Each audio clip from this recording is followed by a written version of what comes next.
If anybody ever tells you that the Americans invented rapping, you just tell them that the Scandinavians did. Well, there are other contenders, in fact, like there was Meykana in Azerbaijan, and there was, well, Japanese poets also had haikai.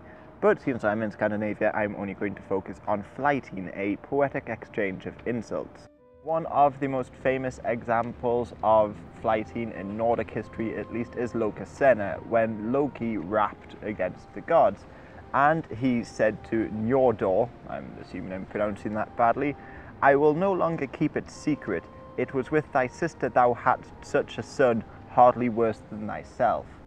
Then he goes on to argue against Tyr, and I'm probably pronouncing that badly as well, and he says, "Be silent, Tyr, to thy wife it happened to have a son by me. Nor rag nor penny ever hast thou, poor wretch." And there is the poem of Harbath, in which a ferryman raps against Thor, and he says, "Thor might have enough, but never a heart for cowardly fear," and goes on to say, "Thy fear so much to fart or sneeze." And he goes on, like a modern day rapper, to insult Thor's clothing, saying, "Barefoot thou standest and wearest a beggar's dress," and he also explains the luck that he's had with women, saying, "And there I slept by the sisters 7, and full joy great did I have with each." However, I think something may be lost in the translation here, so I'm going to bring up English flyting. Now, flyting made its way from Scandinavia to Britain and became an important aspect of Anglo-Saxon parties, and in fact there are reports of drinks being offered to the winner.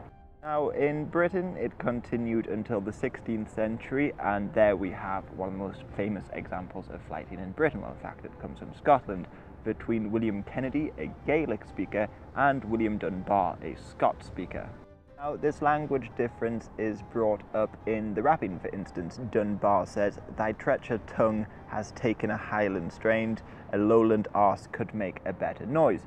But I'm just going to pick out some of the more interesting lines. He also calls him a cunt-bitten Crawdon Kennedy, coward of kind, and a mismade monster, each moon out of thy mind. So they mock each other's place of birth, their bravery, their look with women, their appearance, that sort of thing. A lot of things that modern day rappers rap about. Now, I'd recommend that you would look up the annotated version of this in order to fully understand all the references, but it does sound remarkably like modern day rap. However, there's no connections between that and modern day rap that I could find.